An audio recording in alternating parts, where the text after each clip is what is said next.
Hello and welcome to Catalyze Music Academy. My name is Zaak Kerstetter. I'm an Ableton Certified Trainer. And today I want to try out a slightly new, slightly different format than what I've been doing on the channel previously and try doing a tier list. I've seen a lot of people do this kind of thing and it seems like a lot of fun, so I'm going to do it too. And today we're going to talk specifically about distortion, which is one of my favorite effects of all time. It's super fun just to take any sound and just morph it into something totally different, make it gnarled and mangled and distort it and make it sound really cool. So I'm going to be talking about all of the distortion devices that come with Ableton Live Suite and how I think they rank up compared to each other and why I think they belong in those specific tiers, as well as a few tips and tricks about when and where I'll use different kinds of distortion in different places. So if you are enjoying the content on the channel, if you like what I'm doing, please feel free to like, comment, subscribe, all that kind of stuff. Check out the Patreon, check out the Discord, all that stuff is linked below. So diving right into it, we got our little tier list guy over here, and we got our little devices down here. We're going to go through these alphabetically. I also have a couple different examples of different kinds of sounds, just so we can hear them in action. So I've got a little, grand piano preset going on here. And all of these devices, I'm using the Spectrum audio effect as well. This is going to allow us to see which frequencies we're hearing. That way, as I add different kinds of distortions, we can kind of see how it's affecting the sound. I also have a guitar over here. This is just the nylon string guitar preset that I've tweaked a little bit. Again, guitar and distortion go hand in hand. And then I'm also going to have a wavetable over here, simply because I can really quick, easy access to a saw wave, a square wave, saw wave, and sine wave, which is oftentimes what I'm adding distortion to. And these are really great kinds of waveforms to test out different kinds of distortion. So that's what we're going to be working with, and that's how we're going to be testing these out and kind of seeing how they work. So we're going to start with the very first one. We're going to go through alphabetically, as I mentioned, which is going to be the amp device. This is a really solid distortion device. It's really easy to use. There's not like a million settings on here. You can really just kind of like pop it on a sound and just let it do its thing. So I think, honestly, it's probably somewhere in between A and B tier. It's not something I'm going to be using all the time. In fact, I'm probably just going to put it in B tier specifically because my big issue with amp is that it tends to be either really over the top or not doing a whole lot. And there's not a lot of in between there. So sometimes it can be hard to find that sweet spot with it. So let's try this out in action because I think the benefit of amp is the diversity of distortion you get with it. Simply because when you add amp to a track, you have these 7 different modes right here. And different kinds of sounds will sound better or worse with different modes. And some of them are a little more subtle and some are a little more heavy. But just overall, if we just load this up with the rock setting here on the piano, that's pretty present. That's doing a lot of work here, even though my dry wet is only at 50%. And even if I try turning down the dry wet, we're still getting quite a bit of distortion in there. So that's my big issue here, is that it's hard to be subtle with amp. However, if you're not trying to be subtle, if you want things to be really over the top, or you want the distortion to be really noticeable, just being able to swap back and forth between these different modes. In this case, it's too subtle.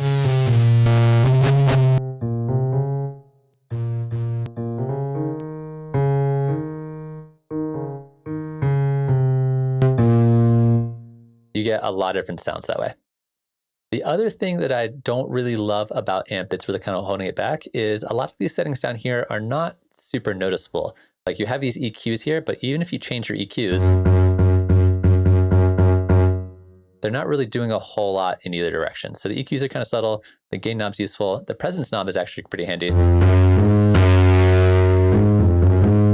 As you turn it up, it'll emphasize more higher frequencies. As you turn it down, it emphasizes more lower frequencies. Second, pretty useful, but mostly when I'm using amp, it's just gonna pick whichever sound I like the best, tweak the dry wet, and then I'm pretty much good to go. So that's just it on the piano, and let's try it on the guitar. Actually sounds really cool. Like going from just a kind of boring nylon string guitar, instantaneously getting something a bit grittier.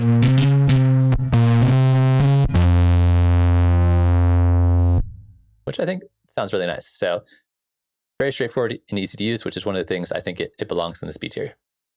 And then lastly, just here with a wavetable real quick, we'll try it with a sine wave first. you can see it's adding in all these harmonics. So here's just our sine wave. And this is nice because you can kind of see the different shapes of the different kinds of distortion, depending on which one I use. And the more you turn the dry wet, the more you can see those extra harmonics being added in there. It's great for making all kinds of bass sounds. And then let's try it with the saw wave and square wave real quick. So just this regular saw wave sounds huge. Those are all great for this kind of sound design. And real quick, same kind of thing on the square wave. All kinds of different harmonics. You can get little nice kind of subtle changes in there just by swapping between them. Like I said, I honestly don't spend a lot of time tweaking these other settings. It's mostly pick which mode you like, pick the dry wet, and you're pretty much good to go. So I think it's really close to being an A tier. The thing is, it's like I said, it's only for situations where you want those big, heavy sounding kinds of distortion. If you're going for something a little bit more subtle, this is probably not going to be your go-to. And that's, I think, what's holding it back the most and keeping it in B tier and preventing it from being an A tier. But really solid device. Use it all the time if you're into like making over-the-top sounds, especially for like if you haven't been using amp on your bass sound design, try it out and it works really well. The next one is going to be the dynamic tube. This one is super interesting. It is actually probably the most difficult distortion to use in live. And I think, honestly, it goes in the D tier. This is probably the one I used the least, if I'm gonna be totally honest. There are a few tricks I found out about it that have kind of helped me along the way to make me use it a little bit more, but it's just hard to use. So let's try this out real quick. So the dynamic tube, when you think about the word dynamics, think volume, right? And so what happens with the dynamic tube is that the volume going into your dynamic tube determines the amount of distortion. And this is something that took me a long time to figure out. So if you have a quiet sound going into dynamic tube, it doesn't matter what your settings are. It's not going to do a lot. So if I start playing this pretty quietly and I start tweaking the settings, like not really doing anything. Even if I crank it, sounds terrible. No matter what the setting is, it's not going to be doing it for me. However, if you have a loud sound going into the dynamic tube, the louder sounds will get more distortion and the quieter sounds will still not get distortion. So volume going into the dynamic tube makes all the difference in the world. However, we can try to like turn up the drive a bunch. And you can hear if I play quieter notes, no distortion. If I play louder notes, you get that little bit of distortion in there. So I'm going to turn the volume up going into it a little bit here. Now that I get that little bit of distortion, now I can start tweaking the settings a little bit.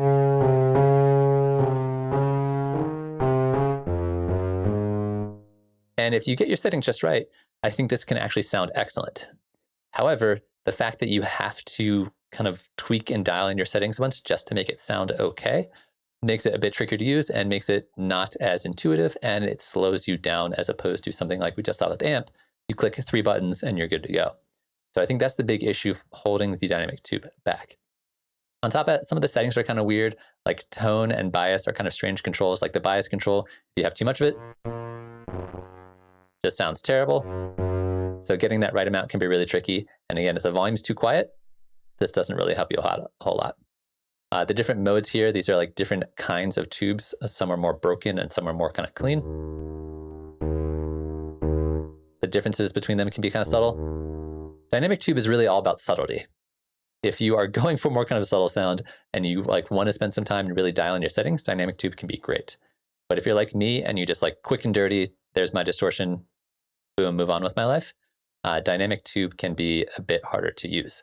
So we're going to try it out real quick, again, with a few other examples here. We'll try it out with the guitar. And so again, we have to like crank the volume coming in here.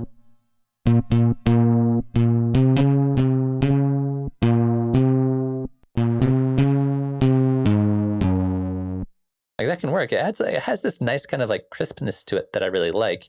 However, again, it's hard to get it exactly in that kind of modes or that kind of setting to make it work the way you want it to. And on something a little bit bigger and more over the top, like a saw wave, it just doesn't work for you. Like, not really doing a whole lot for me, again, unless I tweak these settings to be exactly right. So that's the reason Dynamic Tube lives in this kind of D tier area. It's not generally my go-to distortion. It can sound really good, though. It can definitely work for you, but definitely not my favorite, and therefore ends up being the one that gets used probably the least out of all of these when it comes to distortion. So that's the Dynamic Tube. Down in D tier, unfortunately. Next up, we have the Erosion. So Erosion, I think, is also one of those ones that kind of, for me, teeters between A tier and B tier. I think I'm going to put it in B for right now, but once we get through this, I might change my mind. So don't hold me to it right now. But Erosion, the benefit of Erosion is it is really easy to use. There's 3 settings here. We got noise, wide noise, and sine. Both the noise and wide noise will add a little bit of white noise onto whatever signal gets sent through it. So if I turn this up, you can start here adding that white noise, and you can actually see that white noise over here. And then you can kind of tune it by moving it up and down. And then sine is going to add more of like a ring shifting kind of distortion that can also be pitched by moving that around. And that's all it really does. It's just like those are the kind of things. Those are the options you have to it. So the reason I think it's in the upper tiers is that this works fantastic on big bassy sounds. If you're into like neuro or any neuro bassy kind of sounds, any like Noisia kind of sound design, their bass sounds always have this big, heavy like crispness, and like it still sound like it has high frequency information in there. So I've been using this a lot, just as a way to add a little crispness at the high end. And that can be really useful, especially on like a filtered sound. You can still get a little bit of that crispy high end in there. So this thing as a secret weapon for a lot of kind of like big, heavy bass sound design is a way to take something that's like either really filtered or just has a lot of frequencies and like give it that little bit of extra high end. The noise and wide noise settings can be really fantastic. For the sine wave, not so much. I'm not a big fan of this. If you guys are, let me know if you found situations where the sine erosion really works for you in your sound design. Let me know, because that's generally not my favorite. I tend to like noise or wide noise better. So it works in those situations where you're doing like big, heavy bass sound design, but in something like a cleaner sound like a guitar or piano, it's usually not what I'm going for. So it has its very specific situations where it's really useful, which is why I think it's probably in B tier and not A tier. So if you bass sound design is when I use it a lot, just adding that little bit of crispness onto something. It can also work on like vocals or things like that. If you're trying to make this kind of like lo-fi, kind of noisy, really kind of like sounds like it was recorded, 70, 80, 90 years ago, this can really help to add that little bit of like, little bit of kind of like lo-fiing to a sound, but if you tweak your settings just right to make it work. One thing I would like to point out that is a little bit confusing when people are using Erosion is that you have this width control right here, right? So we can change the width of our noise. The width control here has nothing to do with the fact that this is called wide noise. So the only difference between noise and wide noise is that noise is mono. It's one noise oscillator that you get sent through. Wide noise is stereo. So you have one noise oscillator on the left side, one noise oscillator on the right side, and this width control doesn't, even though this is wide and this is width, those two words have nothing to do with each other. This is still just the bandwidth of your noise on both of them, but this one is stereo, this one's mono, but that's it. So Erosion, fantastic device. I think it's solidly B tier. It's one of those ones that I didn't use for a long time, and now that I use it, it ends up being used quite a bit. All right, and then we have Overdrive. Overdrive to me is just a classic. It's been around in live forever. It works really well. I use it all the time. It's just a really good, solid sounding distortion. So I'm gonna put this in the A tier. So let's try it out real quick, and I'll show you why I think it's so great. So Overdrive is just universally good. If you have any kind of sound and you're like, I just want to add like a little bit of distortion, I want to like just beef it up a little bit, make it sound a little stronger, but not be too over the top with it, Overdrive has all the settings you need. On top of that, the other reason I love it is that it's only 6 settings. Sorry. We have our filter controls, we have our drive, tone, dynamics, and dry wet, and that's it. All of these settings are important. All of these settings do things that are really noticeable. And so therefore it makes it really easy just to pop on any sound and just make it sound good. So we're going to try it on our piano.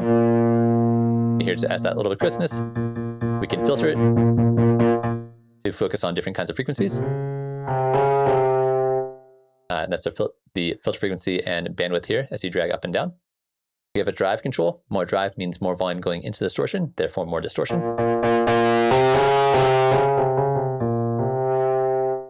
Tone will emphasize more high frequencies as you go up, or more low frequencies as you go down.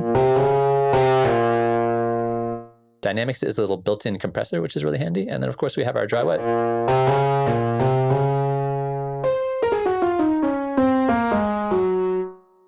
It just sounds really good pretty much no matter what the settings are, and it's really fast and really easy to use. So we're going to try this once again on our guitar.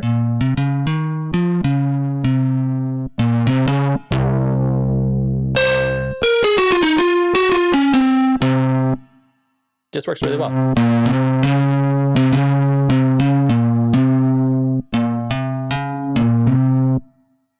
Gives you all the options you need in one really accessible place. And then lastly, just to hear it on like a saw wave. Sorry, it's a square wave again. Just automating this around for sound design can be really fun. Let's try it on the sine wave real quick. Well, in this case, it's not really going to do a whole lot for us, unless I put it down here.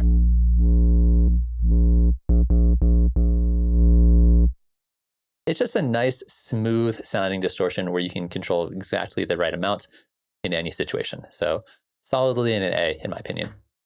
I use it quite a bit on a lot of different kinds of sounds. Next up, we have pedal. Pedal, I think, is also either upper B or lower A tier. So I'm going to put it in the A tier for right now. So pedal, is obviously designed to sound like a guitar pedal. However, what a lot of people don't realize is that it also just sounds good on everything. So we'll try it on the guitar first in this situation. So we're going to take the pedal, toss it on here. And you really only have a couple of options here as well. We have 3 different kinds of distortion: overdrive, distortion, and fuzz. These are all modeled after different guitar pedals. We got a gain control, we got output control, EQ, and the sub button, which I love. So we're going to try these out. And here's our nylon string with no distortion. Overdrive. I'm going to turn up the gain a little bit so we can hear a bit more. So they all sound different. They all have kind of like different tonal qualities to them. Sounds pretty good. We have the sub option here, which is going to emphasize more lower frequencies. It's going to add a little bit more emphasis on this harmonic down here. And we have the EQs, which I think are okay. They work all right. I'm not in love with them, but I also don't hate them. And then of course we can just control the amount of distortion we want with it. I would also like to point out that pedal pairs really well with amp. So if you want to kind of mix and match the two together, a little loud. Let's dial this back a little bit. Volume going in.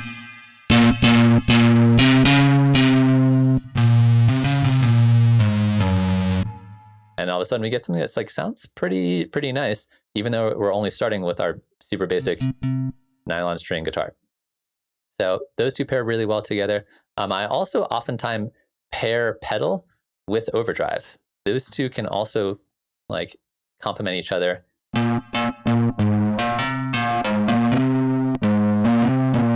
And get a nice combination of the two of them together. So those 3 I use kind of a lot of times in combination in different amounts in different situations.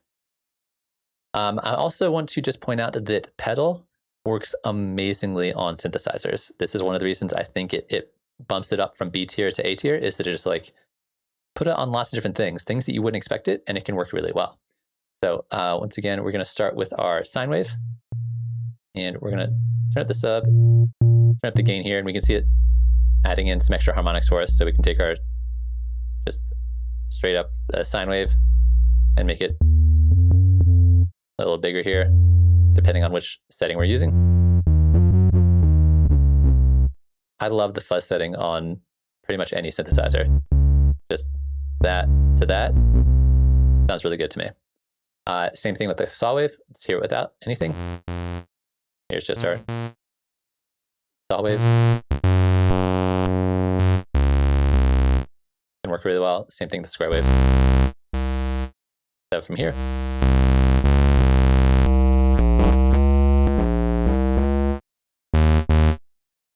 So bass sounds, turn the sub button on, pick whichever setting you like, control the gain as needed, and then dry wet as needed.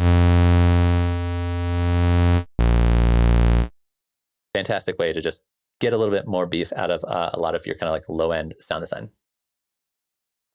So yeah, pedal, I think lower A tier, upper B tier, probably A tier is probably going to keep it just because I use it all the time and it's really easy to use. Ease of use is a big factor for me when I'm grading a lot of these different kinds of devices. So next up, we have the Redux. This is a really interesting one. Oh man, I want to put it in B tier, but I think it might be C tier. This is a controversial one for me. I'm going to put it in C for right now, and then depending on how I feel at the end of this, I might bump it up to B because I think it actually is kind of cool. So Redux is basically 2 effects in one, and it's recently been redone in Live 11, so that definitely helps. That actually the redesign that they made, the Live 10 Redux might be C tier, the Live 11 Redux might be B tier. I think that's where I might stand on this in the end. It's basically 2 effects in one. It's a downsampler and a bit crusher. So this will reduce your sample rate. This will reduce your bit depth. So this essentially reduces how many times you're measuring a WAV file or an audio coming through it per second. So if I start turning this on,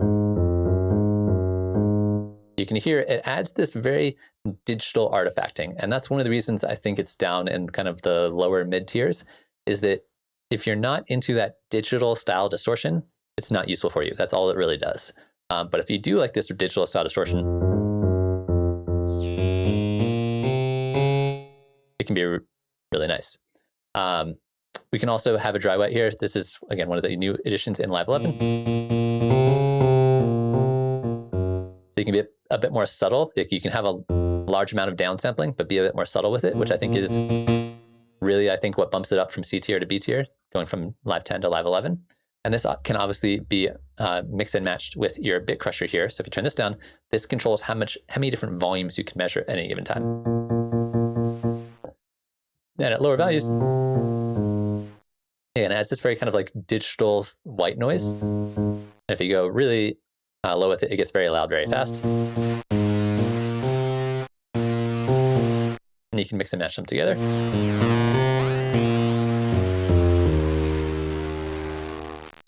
Which I think can sound really cool. And if we turn the dry wet down,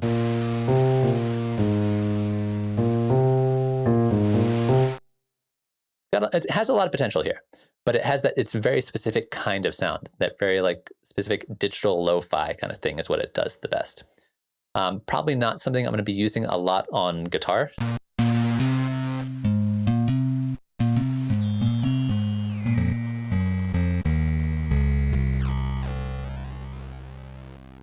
Unless it's like a very specific situation.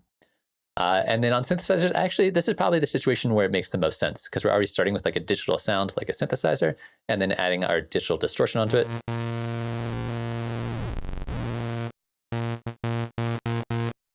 Can also be used to great effect with filters to create all kinds of different sounds. I made a video a long time ago where I talked about specifically using the Redux to create like different kind of growly kind of sound design, which could be really fun. So it has, in my opinion, very specific uses where it excels, and the other situations where it's not quite as useful, which is why I think it's B or C tier and doesn't get bumped up to A. Yeah, I think my final verdict here is it's going to, if you're using Live 10, it's C tier. If you're using Live 11, it's up to B tier. I think that's where I'm going to stand on that. All right. Next up, we're going to have the Saturator. Saturator, if you've watched any of my videos or any of my live streams, or you've just kind of been around the channel, you probably know this is one of my all-time favorite effects. This thing is an absolute beast, and it sounds amazing on pretty much everything. If we're looking in terms of like versatility and distortion, Saturator's got you covered. So this one I think is solidly going to be in the S tier. That's what the S stands for. It's Saturator. So I use this in a variety of situations. I use it on sounds that I think are really clean, but I want to just kind of like beef them up a little bit, make them sound a little bit more present in the mix and make them stand out a little bit more. So on, once again, something like this piano, the default setting here is not going to do a whole lot for us. There's really 3 important controls on the Saturator. There's going to be the saturation type right here. There's going to be the drive controlling the volume going in, therefore increasing the amount of saturation, and the dry wet. Those are the 3 controls you need to pay attention to. All the other stuff is just kind of like icing on the cake. It's super cool, it's nice to have, but not super necessary all the time. So first off, I'm going to turn the drive a little bit. Obviously, that's going to make it louder. And then I'm going to start swapping this out to different kinds of saturation. For me, my go-tos probably 80% of the time are either soft sine or cyanide fold. These two sound very, very similar to each other unless you really overly crank up the drive. But for a situation like this, here's our soft sine, the cyanide fold, they sound basically the same. Here's before, here's after. So it's not only going to make it louder, we're turning up by 8 decibels, so remember that's happening, but we're also adding this like little bit of harmonic distortion in there, which I think sounds really good. On top of that, if you want to go a little bit more over the top with it, medium curve is a fantastic option. You're going to hear a lot more distortion in this situation.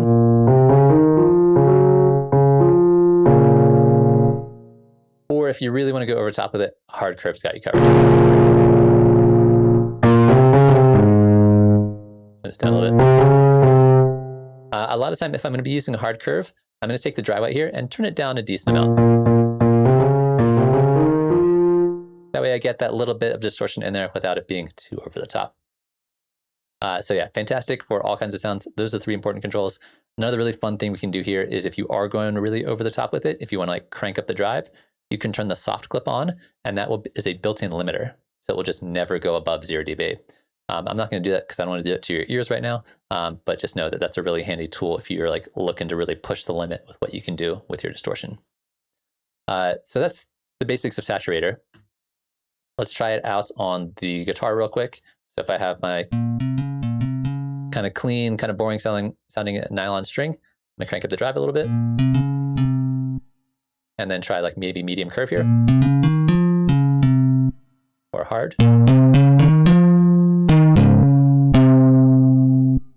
Really brings out a lot of those frequencies and a lot of those harmonics. It just makes it sound richer and fuller, which is why I love Saturator. And then the situation where I'm using it quite a bit is going to be on a lot of like synthesizers. Because once again, if we have something like a sine wave, this is a really fantastic example. Here's just our sine wave. Here is our sine wave with soft sine. It's just adding an extra harmonic in here. And the more I turn this up, the more of that harmonic we get. And if we keep turning up, we'll get more harmonics coming in. And depending on which setting we're using, we can see how that affects which harmonics we're getting and where they are. But like, here's a really low sine wave. Here it is with a bunch of saturation on it. Sounds really cool. And so you can just do sound design just by purely doing that. Let's hear it with the saw wave.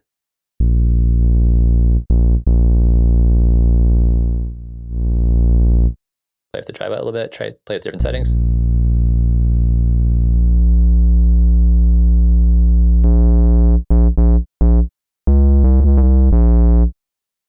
A lot of stuff you can do with it with very little effort, and it's really hard to screw it up just because everything sounds great. So the 2 things I would recommend paying attention to when you are using Saturator is number 1, the digital clip here. This is going to add more of that kind of digital kind of distortion, which I am not as big a fan of. I don't like it as much. And then we have the wave shaper.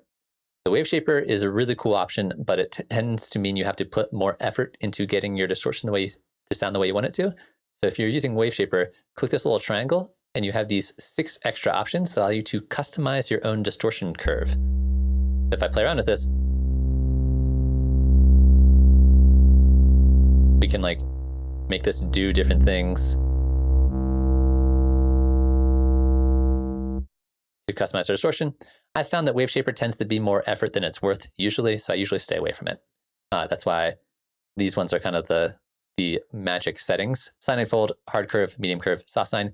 Analog clip tends to be a little bit too subtle for me in most situations, so I tend to not use it a whole lot. But on any of these settings except for Waveshaper, none of these controls do anything. So you don't need to worry about that. But yeah, Saturator, fantastic tool. Clearly S tier in my opinion, just love it to death. The last one is going to be the vinyl distortion. So vinyl distortion to me is kind of a weird one. It's kind of like, it's very similar to Erosion in terms of what it does and the options you're given. It has a little bit more versatility than Erosion, but I don't think it sounds as good in most situations. So for me, vinyl distortion, I think is going to go down into the C tier. I think so. I think that's just where it lives. So we're going to try this out. I think vinyl distortion is one of those ones that tends to sound really good on cleaner, less distorted sounds. If you put vinyl distortion on something that's already distorted, something that already has a bit more grit to it, like a distorted guitar or a distorted bass line, you're just not going to notice it a whole lot. It's not going to do a lot for you. Whereas Erosion on something that's already really distorted, it can actually still work and still come out and add something interesting to that sound. So we're going to try vinyl distortion here. There's really three parts to vinyl distortion. There's the tracing model, the pinch, and then the crackle. The crackle you've probably played around with before. You turn up the volume and add that little vinyl crackle. We can change the density of it here. It's kind of cool. It's a nice little effect. However, this is not triggered by audio running through it. So it's just always playing. Which means when you're producing and you're making music, if you're making some like lo-fi beat, it's just going to be going on in the background all the time unless you resample it to audio.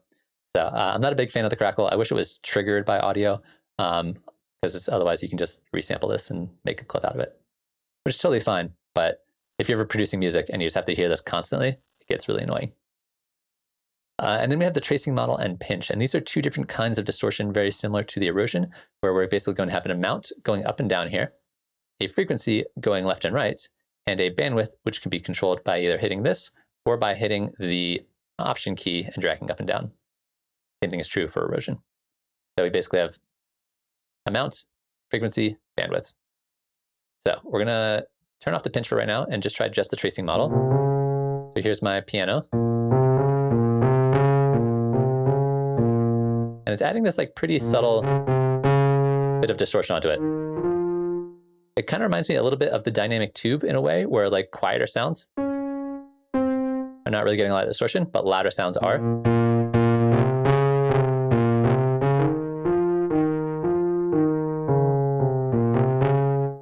So it tends to be a little bit subtle and not really do a whole lot for me, again, unless you like really push the sound through it. And then down here we have the pinch, same basic idea. We have an amount, we have a frequency, and we have a bandwidth. This one I like a little better. This one sounds a little bit more like Erosion to me, or kind of acts a more similar way.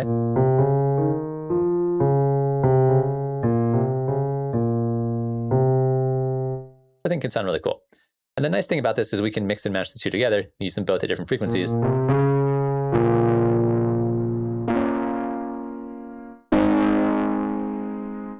To get these really kind of, again, like either in this case, really over the top lo-fi kind of things, or we can turn it down a little bit.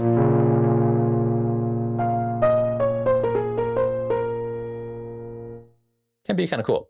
So I think it has its place. I think it has situations where it works really well. But if we were to take this and put this on, again, something like our sine waves, saw waves, square waves. Let's turn our filter up.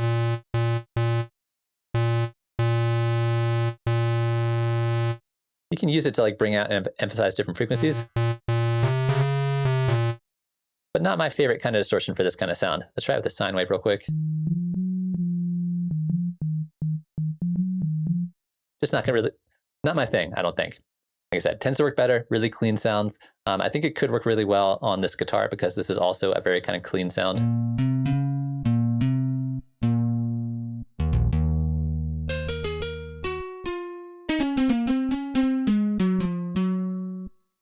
It works okay, but I think I'd maybe combine this up with some other kinds of processing to make it sound a little bit more like a guitar, or just not be quite as over the top with it. So yeah, so that's vinyl distortion. I think it has its places. Those places I think are pretty specific. Cleaner sounds, going for the more kind of lo-fi, vintage kind of sound can work pretty well. So that's why I put it in the C tier. It's not quite in the B tier. I think Erosion is one that I'll probably use, or that I actually do use more commonly to create those kinds of sounds. That's going to be it. Saturation being my S tier, pedal and overdrive kind of tied for my A tier, B tier being the amp, erosion, and redux. C tier being vinyl distortion, and D tier being the dynamic tube. Those are just my opinions. Let me know what you think in the comment section below. Are there certain distortions that I am underrating or overrating, do you think? Is this the kind of content that's helpful? Is this useful for you? Do you like it? Let me know all that stuff below. I really love distortion, and I think all of these devices have a time and place where they can be really useful and really get you the kind of sound that you want. And I think it could be really beneficial to know which kinds of distortion will net you certain kinds of results and kind of know when and where to use them. And I think that'll help you a lot in your journey to kind of create sounds the way you want them to. So that's going to be it for this video. Hopefully you enjoyed watching that, and hopefully I'll see you again real soon. Thanks for watching.